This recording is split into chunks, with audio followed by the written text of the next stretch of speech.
The air in the training arena hummed with a low, powerful energy. Giant holographic projectors lined the walls, casting shifting blue and orange light across the polished floor. This was the primary combat deck of the Aegis Prime, the Galactic Federation's most famous military academy. It was a place where the best young minds and bodies from 100 different species came to learn war. Today, the focus was on durability, the ability to take a hit and keep going. Cadet Min stood before a large, solid block of simulated concrete. He was tall and broad, with skin that looked less like flesh and more like smooth gray stone. Min was a Kelid. His people were born from a high-gravity world, and their bodies were naturally tough and heavy. To a Kelid, a fall from a second-story window was a minor annoyance that he took a deep breath, his chest expanding like a barrel. Then, with a sudden, explosive movement, he drove his fist into the center of the block. There was a loud crack, and the block shattered into 1,000 digital pieces that faded away. Min shook his hand slightly. His knuckles were barely scratched. A murmur of approval ran through the group of 20 other cadets. Their forms were wildly different. Some were insect-like with shiny shells. Others were furry with thick hides. A few were slender, with bodies that seemed to shimmer, hinting at energy-based biology. They all shared one thing. They were built to last in a way that humans were not. Standing a little apart from the main group was Cadet Gina. She was from Earth. She watched Min's display with calm, dark eyes. Her body was strong and lean, built from years of gymnastics and weight training back home. But next to Min, she looked fragile. Her skin was soft. Her bones, by comparison, seemed as thin as twigs. The instructor, Captain Lee, a human man with a stern face and a quiet voice, nodded at Min. Adequate, cadet. Your people's density provides a natural defense against blunt force.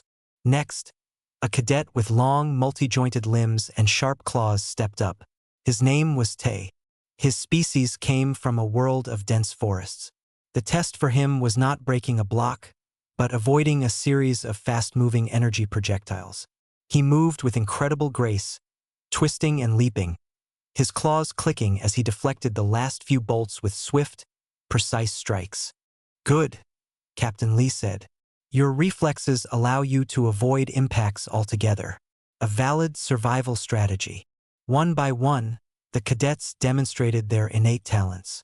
A hulking cadet from a heavy-gravity world let a swinging, metal-weighted pendulum smash into his back.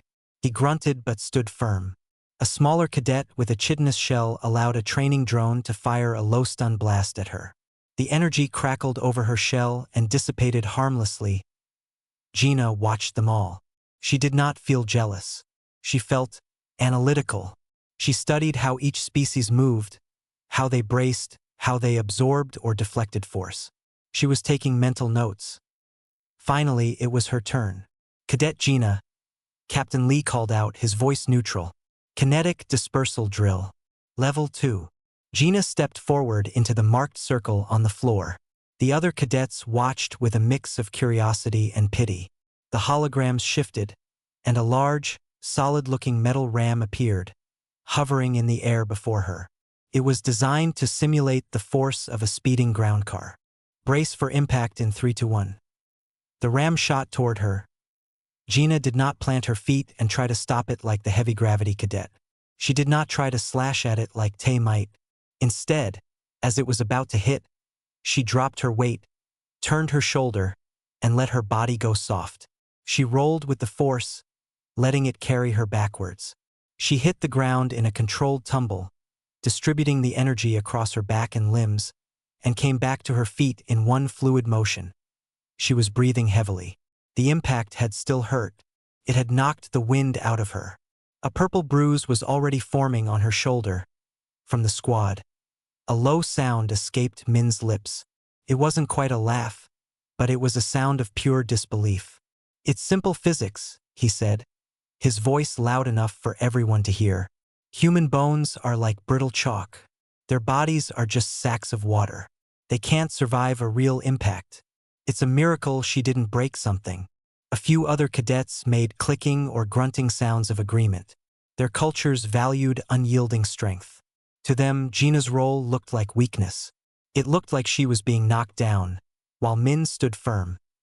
Captain Lee's eyes flicked to Min, a silent warning. Then he looked back at Gina. The objective is to survive, cadet. You are still standing. Drill complete. Gina said nothing. She didn't look at Min.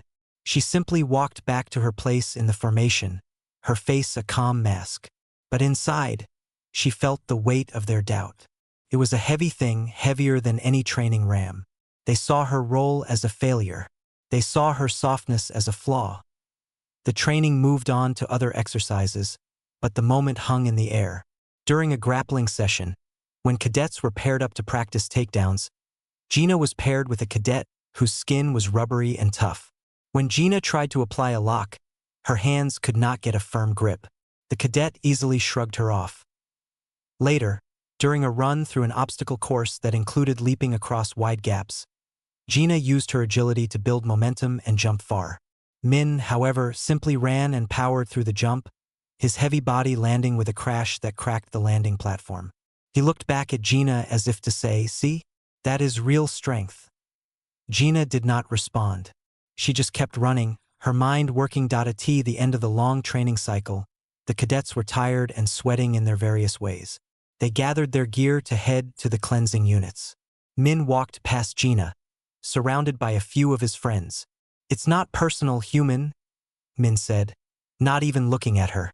"It's just biology. Your species is not built for the front lines. You should be a pilot or a technician, somewhere safe." Gina finally stopped and looked at him. Her gaze was steady. "Survival isn't about being the hardest thing in the room, Min.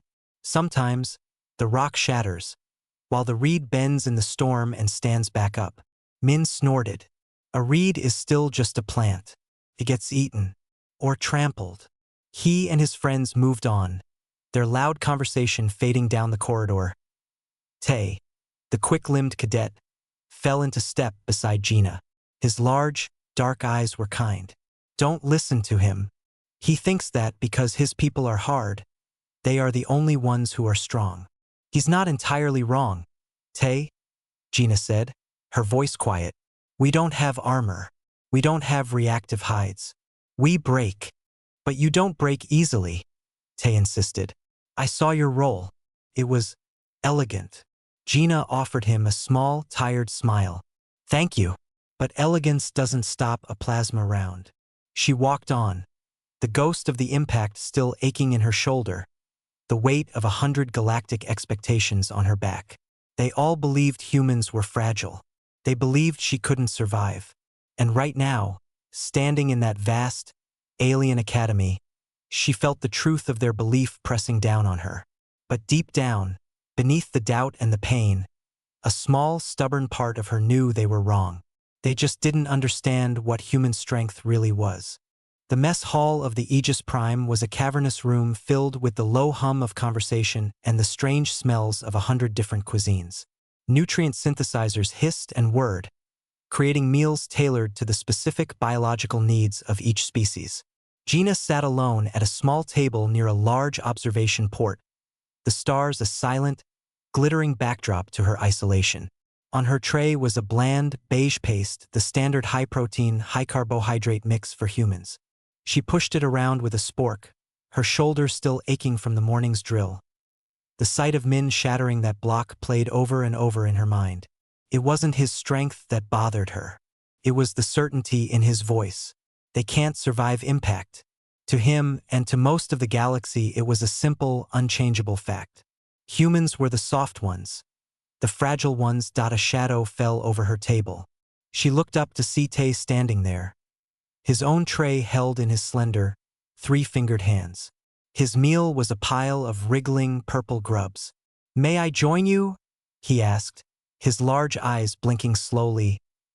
Gina nodded, gesturing to the empty seat. "Of course." Tay sat down with a graceful motion. He followed her gaze to her bruised shoulder, which was visible under her tank top. "Does it hurt?" "Only when I breathe," Gina said, a small, wry smile touching her lips. Tay made a soft, chittering sound, his version of a laugh. "Min is an idiot, but a strong idiot. Do not let his words get stuck in your head. Gina put her spork down. He's not entirely wrong, Tay. Look at us. She gestured around the vast room. A Krellian cadet nearby was casually chewing on a piece of metal-rich rock. Another with crystalline skin was sipping on a glowing, acidic-looking fluid. Your people have claws and reflexes that can cut through steel. Min's people are literally made of stone. My people, we get bruises from bumping into furniture. Tay tilted his head. But you are here. The Federation would not have accepted a human cadet if there was no value in your species.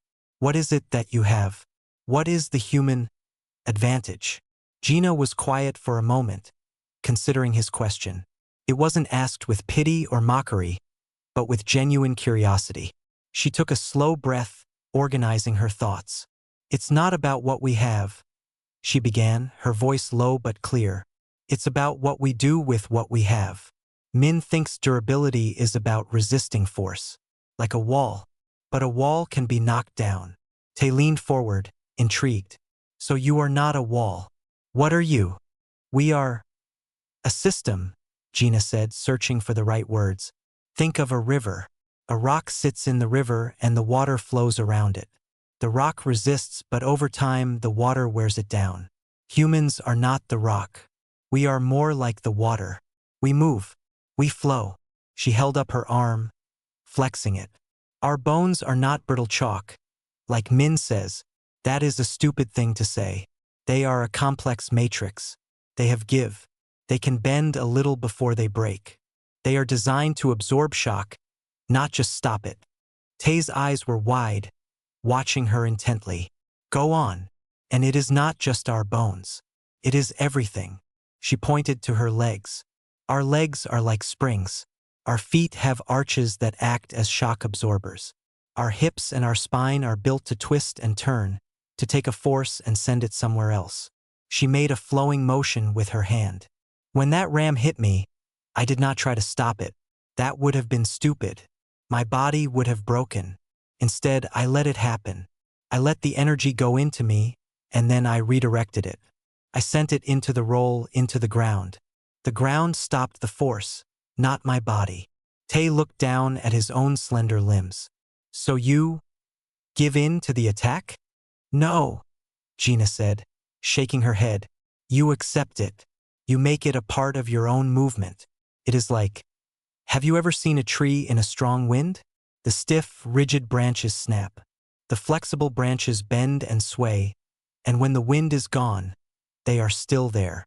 She picked up her spork again, holding it at both ends. If I try to stop a punch with my face, she said, tapping one end of the spork, I lose. She then bent the spork, showing how it flexed. But if I move with the punch, if I guide it past me, the power misses.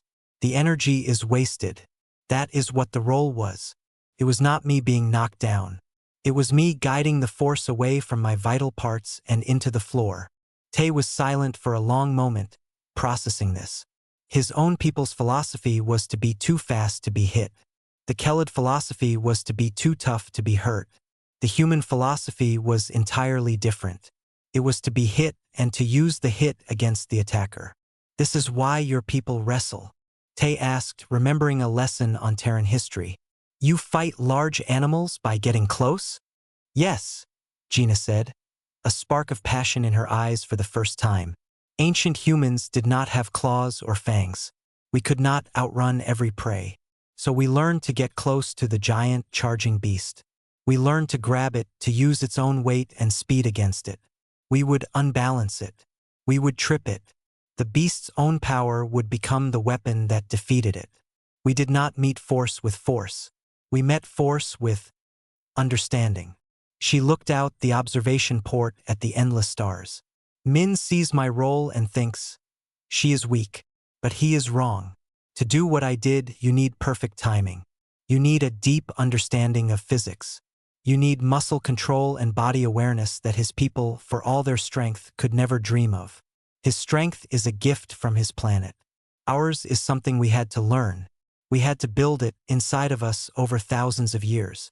Tay looked at Gina with a new sense of respect. He had always thought she was quiet and determined. Now he saw the deep, intelligent fire that burned within her. She wasn't just trying to survive in this academy. She was trying to prove that an entire way of thinking about strength was wrong. So, Tay said, poking at one of his grubs, you are not a wall. You are not a rock. You are a river and a reed in the wind. Gina finally took a bite of her beige paste and nodded. Something like that. We bend so we don't break. And when the time is right, she added, her voice dropping, we bend the force that comes at us right back to its source. She fell silent, the hum of the mess hall filling the space between them. The doubt still hung in the air, a thick fog she had to walk through every day. But explaining it to Tay, putting it into words, had made it feel more solid, more real. It was no longer just a feeling. It was a principle, a truth that she, and she alone in this entire academy, seemed to understand. The cadets said humans couldn't survive impact. But Gina knew the truth was far more interesting. Humans didn't just survive it. When they were good, when they were truly strong, they could command it. The shuttle ride down to Karen 2 was a quiet, tense affair. The vessel, a sturdy military dropship, shuddered as it ripped through the planet's thick atmosphere. Through the small reinforced viewports, the cadets could see a world of deep, vibrant green, broken by jagged black mountain ranges and the angry red glow of volcanic fissures.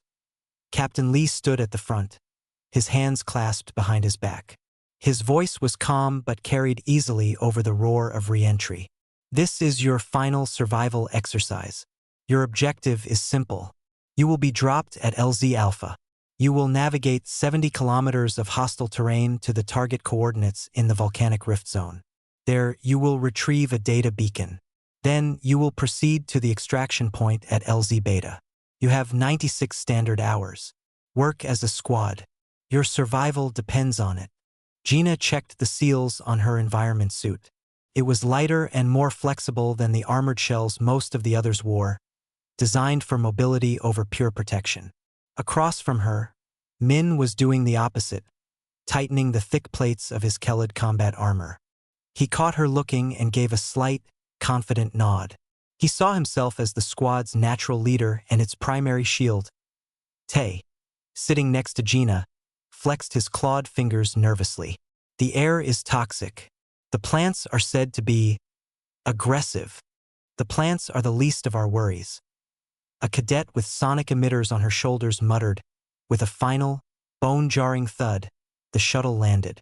The ramp hissed down, revealing a wall of humid, hot air that smelled of rotting vegetation and sulfur. The jungle was a dense, tangled mess of purple vines and giant, mushroom-like trees that pulsed with a faint bioluminescent light. Move out, Captain Lee ordered, remaining on the shuttle. The clock starts now. Min took point immediately, his heavy boots crushing through the undergrowth. Stay close. My armor can handle any thorns or minor predators. Gina, you take rear guard. Your lighter suit is better for watching our backs. It was a logical order, but it also kept her at the back, away from the frontline action. Gina didn't argue. She fell into position, her eyes scanning the shifting shadows of the jungle. The first few hours were a study in contrasting styles. Min's progress was a straight line of brute force. When a wall of thorny creepers blocked their path, he simply powered through them, the sharp spines scraping harmlessly against his stone-like skin. The other heavily armored cadets followed in his wake. Gina, however, moved differently. She didn't follow the path of destruction.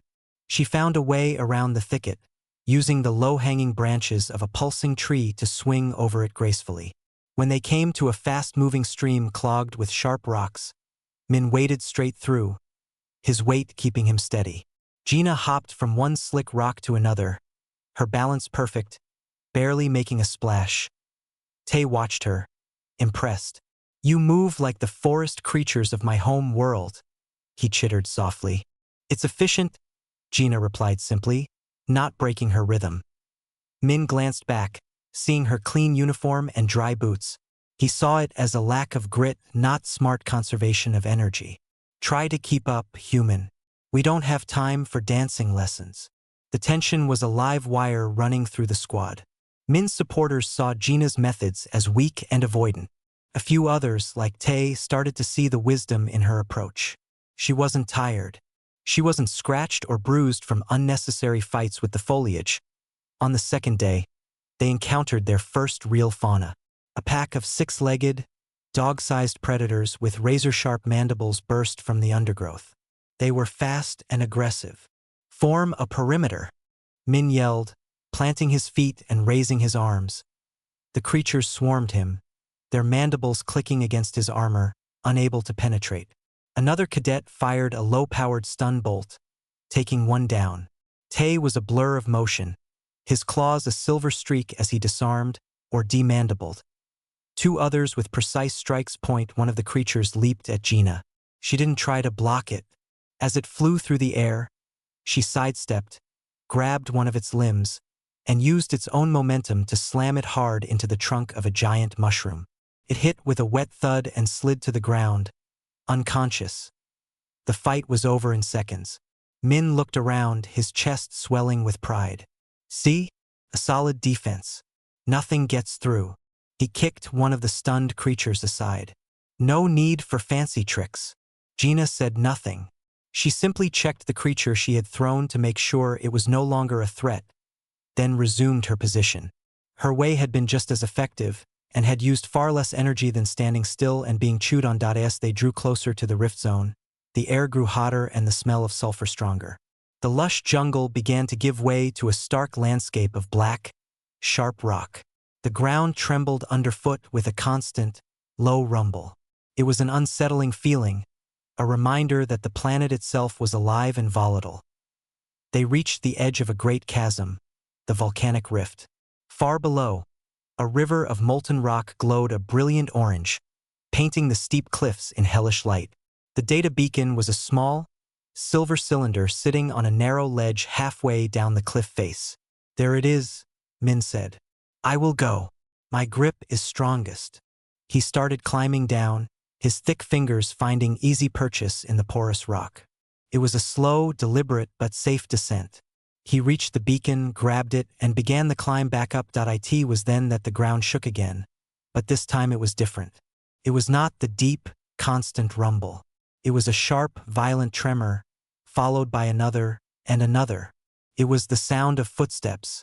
Something very, very large was moving down in the rift, and it was coming closer. A deep, guttural roar echoed off the canyon walls, a sound of pure, primal fury that made every cadet freeze. The fear was instant and palpable. This was not a training drill. This was not a pack of wild dogs. This was something else entirely. Min scrambled the last few feet up the cliff, the beacon clutched in his hand. His face, for the first time, showed something other than confidence. It showed alarm. "We have the beacon. We need to go. Now." But it was too late. From a large fissure in the cliff wall below them, a shape began to emerge. First, a massive, plated head with a single spiraled tusk that gleamed in the volcanic light. Then a hulking, six-legged body, covered in thick, chitinous armor the color of dried blood. It was a gravtusk, the apex predator of Karen II. Its low-gravity organ allowed it to move with a speed that belied its enormous size, and its tusk was known to pierce the armor of light tanks. It fixed its glowing red eyes on the squad of cadets standing on the cliff's edge. It lowered its head, its powerful legs coiling like springs. It was getting ready to charge. The world seemed to shrink to the edge of the cliff and the monster emerging from it. The gravtusk was a mountain of living armor and rage. Its 6 legs, each as thick as a tree trunk, dug into the black rock, sending a shower of stones clattering into the abyss. The low, guttural sound coming from its chest was not just a roar. It was a physical vibration that shook the cadets to their bones. For a moment, everyone was frozen, trapped in pure, instinctual fear. Then Min's training kicked in. He was the leader. He had the toughest skin. He was the shield. He shoved the data beacon into the hands of the cadet next to him. "Form a defensive line," he yelled, his voice cutting through the terror. "Aim for its eyes, its joints. Do not let it break through." The cadets scrambled to obey. They were a team, and this was their drill. They fanned out, raising their training weapons. Energy bolts designed to stun, not kill, streaked through the smoky air. They splashed harmlessly against the beast's thick chitinous plates. It was like throwing pebbles at a fortress. The Gravtusk seemed to barely notice. Its focus was entirely on the group of small, noisy creatures that had invaded its territory. It took a few more steps forward, its head swinging from side to side. Then it fixed its glowing red eyes directly on Min. He was the biggest. He was the one standing in front. He was the challenge. It lowered its head, the single massive tusk pointing straight at Min's chest like a colossal spear. "Brace!" Min shouted, planting his feet wide. He dug his heels into the loose rock, leaning forward. His stony skin seemed to harden further, becoming like granite. This was his moment. This was what he was born for. He would stop the charge. He would prove that unyielding strength was the only true strength. Gina watched, her heart hammering against her ribs. It was all happening too fast. "Min, no!" she screamed. "Don't try to stop it. Move!" But Min either didn't hear her or didn't care. His pride, his entire worldview, was wrapped up in this single defiant act. He was a wall, and walls did not move. The Gravtusk charged. It was not a run. It was an explosion of motion. 1 second it was 20 meters away, the next it was covering the distance in a terrifying, ground-eating blur. The sound was a thunderous drumbeat of 6 heavy feet pounding the earth. Min set his shoulders, a roar building in his own throat. The impact was sickening. There was no contest. The Gravtusk's tusk did not even slow down. It hit Min's chest with a sound that was not a dull thud, but a sharp, brutal crack. The sound of stone shattering. Min's body left the ground. He was flung backwards like a ragdoll, his arms and legs flailing. He sailed through the air for a horrifyingly long time before smashing into the thick trunk of a petrified tree with another awful crunch. He slid to the ground and did not move. A collective gasp of horror went through the squad. Their leader, their unbreakable shield, had been broken in an instant. Panic erupted. The Gravtusk skidded to a halt, shaking its head as if annoyed by the impact. It then turned its massive head, its red eyes now scanning the rest of the cadets. They were leaderless, terrified, and trapped on a cliff edge. One of the cadets, in a blind panic, fired another volley of stun blasts. This time the beast noticed. It let out an angry bellow and took a step toward them. Its intent was clear. It was going to finish the job. It was going to trample them all. Tay was crouched near the front, his claws extended, but he knew they were useless against that armor. He looked back, his large eyes wide with fear, searching for Gina. Everyone was shouting, stumbling backwards. Some were tripping over the rough terrain. The cadet holding the beacon dropped it, the silver cylinder clattering on the rocks. It was chaos. They were seconds from being wiped out. And in the middle of that chaos, Gina stood perfectly still. Her mind, which had been racing with fear, suddenly became cold and clear. It was like the training arena. It was like the kinetic ram. The problem was simple physics. A massive amount of force was about to be directed at them. The solution was not to be a wall. The wall had already fallen. The beast lowered its head for a second charge. Its target was the tightest cluster of cadets, which included the injured Tay. There was no time for a plan. There was only instinct, honed by thousands of years of human evolution and months of brutal training. As the other cadets screamed and scrambled to get out of the way, Gina did the opposite. She moved forward. She did not run wildly. She took 2 quick, deliberate steps, placing herself directly in the beast's path. Her movements were calm and focused, a stark contrast to the panic around her. "Gina, no. It'll pulp you," a cadet shrieked. She didn't hear him. Her entire world had narrowed to the charging beast. She could see the powerful muscles in its shoulders bunching. She could see the focus in its red eyes. She could feel the vibrations in the ground through the soles of her boots. She remembered her words to Tay in the mess hall.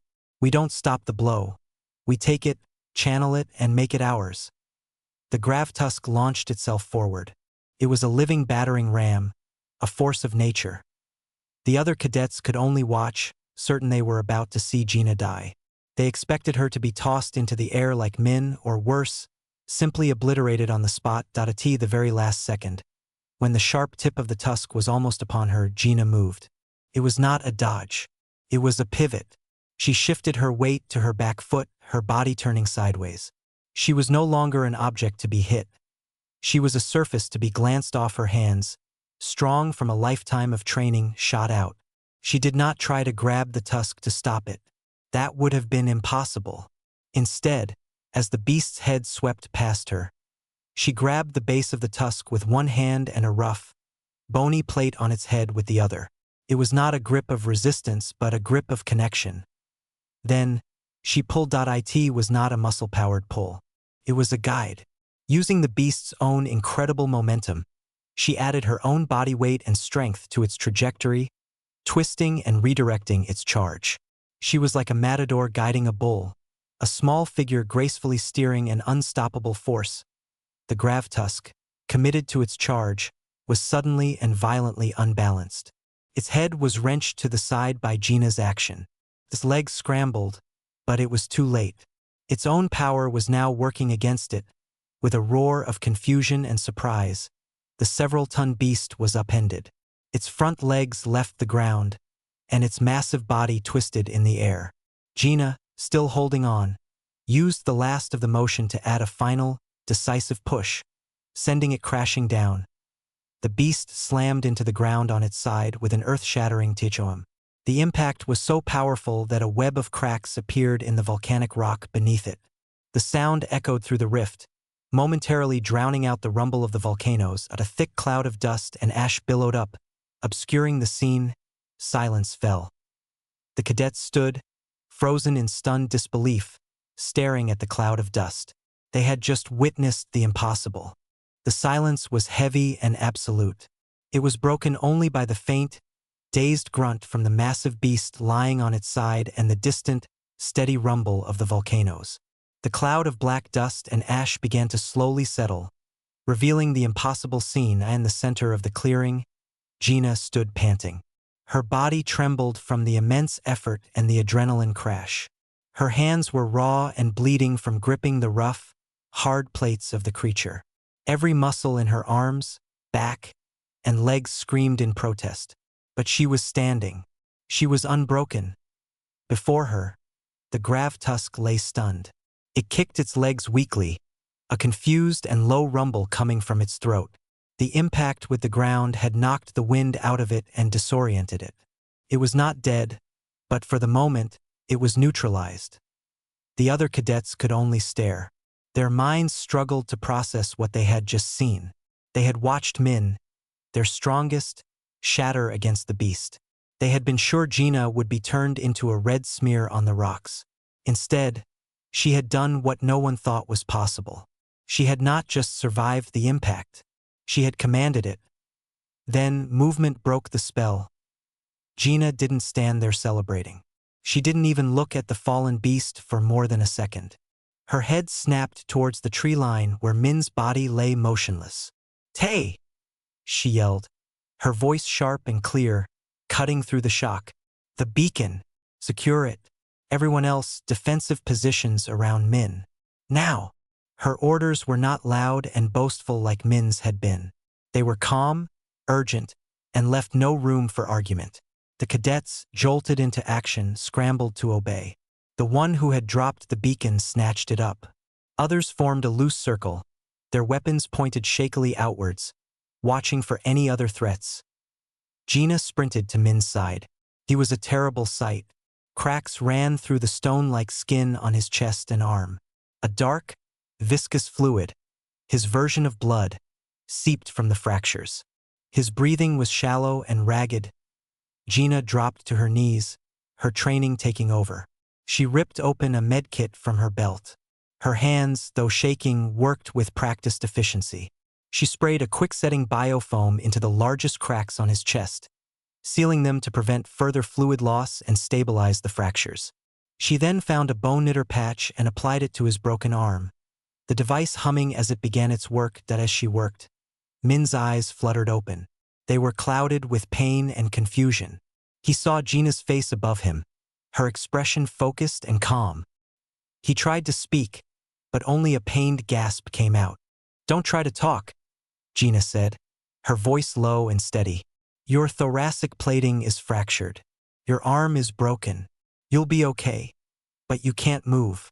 He stared at her, the reality of the situation crashing down on him. He had faced the charge head-on and been destroyed. She had faced the same charge and won.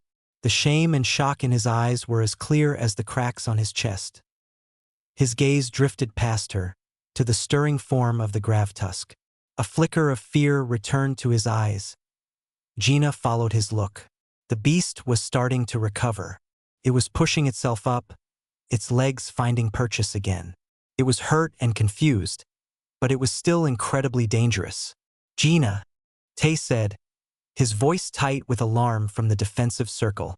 "I see it," Gina replied, her voice still eerily calm. She finished securing a bandage around Min's arm and stood up. She turned to face the beast, placing herself between it and her injured squadmate. The Gravtusk got to its feet.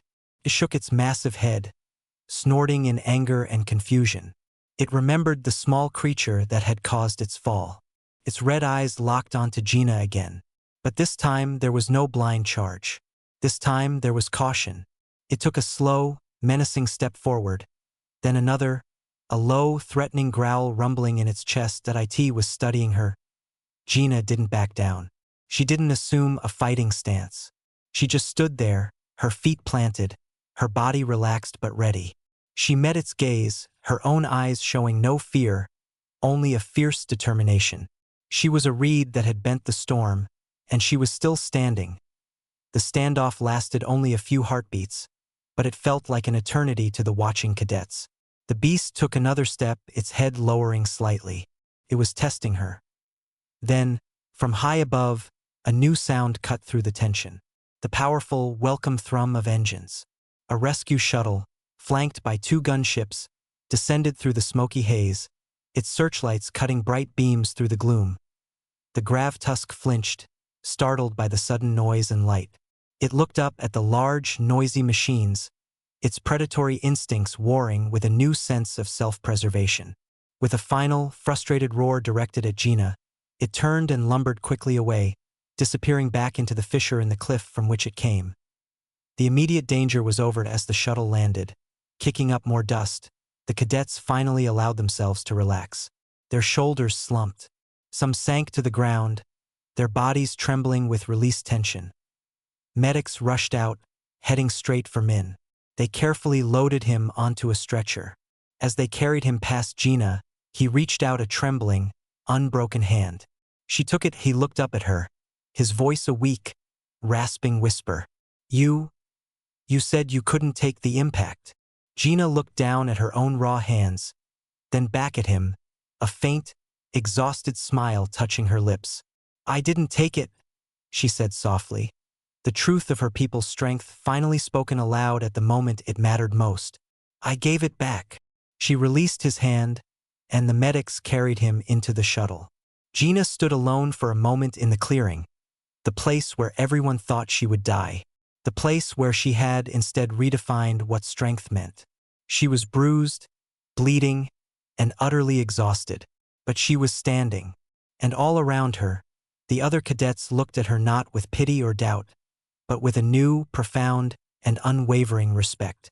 The medical bay on the Aegis Prime was quiet and sterile. Min lay on a regeneration bed, his stony skin slowly knitting back together under a pale blue light. The other cadets had minor bruises and cuts, but they were all there, sitting or standing in a semicircle around Captain Lee. The air was thick with a silence that was no longer filled with doubt, but with a stunned and heavy respect. Captain Lee stood before them, his hands behind his back. His stern face was unreadable as his gaze swept over the group, finally coming to rest on Gina. She stood a little apart, her arms crossed. The raw scrapes on her hands were already cleaned and bandaged. "The Federation," Captain Lee began, his voice calm and clear, "does not value diversity for sentimental reasons. We do not bring different species together just to be polite." He paused, letting his words sink in. "We do it for survival. The universe is vast, strange, and hostile. A single way of thinking, a single type of strength, is a quick path to extinction. He walked slowly to the center of the room. On Karen 2, you relied on a single type of strength. The strength of the unyielding object. It failed you. He didn't look at Min, but everyone knew. Cadet Min believed his natural armor made him invincible. He met an unstoppable force with an immovable object. The universe, as it always does, decided the contest. The immovable object broke. Min flinched on his bed, but he did not look away. He was listening. Captain Lee turned to Gina. Cadet Gina, however, understood a different principle. One that her people had to learn the hard way. Through millennia of wrestling beasts they could not outrun and surviving falls they could not withstand. He looked at the other cadets. She did not meet force with force. She met it with intelligence, with adaptability. She understood that the energy coming at her was not something to be stopped, but something to be redirected, to be mastered. He picked up a datapad and showed a frozen image from the shuttle's recording. It was the moment Gina had grabbed the grav tusk. Look at her stance. She is not braced like a wall. She is positioned like a lever. She used the beast's own mass and velocity as the fuel for her action. Her strength was not in her muscles alone, though they are formidable. Her strength was in her timing, her understanding of physics, and her refusal to engage in a contest she knew she could not win head-on. He put the pad down. This is the lesson you must all learn. Your natural gifts are tools. Min's durability is a powerful tool. But a tool is useless if you do not know when and how to use it. Sometimes, the best use of a hammer is not to smash the nail, but to use its handle to pry something open. He looked at each of them in turn. Gina proved that humanity's so-called weakness is an illusion. Their lack of natural armor forced them to evolve something perhaps more valuable. A deep, instinctual understanding of kinetic energy and dynamic stability. They are not brittle. They are adaptive. They are not sacks of water. They are systems of controlled force. The captain's gaze was intense. The galaxy is full of charging beasts. Some are animals like the Gravtusk. Some are enemy warships. Some are natural disasters. If your only response is to stand still and be hard, you will be shattered. But if you can learn to flow, to adapt, to use the enemy's power against them, you will survive. And you will win.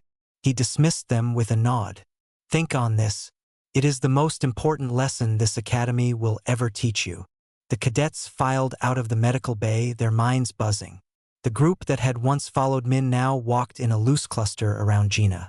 They weren't crowding her, but they were close. Their body language was different. They looked at her not as a fragile outsider, but as a leader. Later, in the mess hall, the atmosphere had completely changed. Gina sat at the same table by the observation port. This time, she was not alone. Tay was there, along with 3 other cadets. They were listening as she explained, in simple terms, the basic physics of a judo throw. It is all about the center of gravity, she said, moving a cup and a spork on the table. If you can get control of your opponent's center of gravity, you control their movement. Their size becomes irrelevant. One of the cadets, the one with the rubbery skin, asked, "But how do you practice this without getting broken?" Gina smiled. Slowly, and with a lot of falling. She demonstrated a simple breakfall with her hand, showing how to slap the ground to disperse the energy. We learn how to fall before we learn how to throw. Because if you are not afraid to fall, you are not afraid to try. Min entered the mess hall. The conversations hushed for a moment. He walked slowly, his body still stiff from his injuries. He did not go to his old group. He walked directly to Gina's table. Everyone watched, tense and silent. Min stopped in front of Gina. He looked down at the table, then met her eyes. The arrogance was gone, replaced by a hard-won humility. "Gina," he said, his voice formal, "I was wrong. About you. About humans." He took a deep breath. "I believed that strength was only one thing. You showed me it is another. Thank you for saving my life." He offered her a closed fist, a Kelid sign of respect between warriors. Gina looked at his fist, then up at his face. She saw the genuine respect there. She unfolded her own hand and gently bumped her bandaged knuckles against his stone-hard ones. "The reed and the rock," she said quietly. A small, gruff smile touched Min's lips. "The reed and the rock," he agreed. He gave a short nod to the table and then moved away, going to get his food. The silence broke, replaced by a new, easier hum of conversation. The division was gone. Gina was no longer the human who couldn't survive impact. She was the cadet who had tamed a charging beast with her mind and her hands. She had not just passed a test. She had changed the way an entire squad of future galactic officers would think about strength. Forever. She took a bite of her beige paste, and for the first time it didn't taste so bland.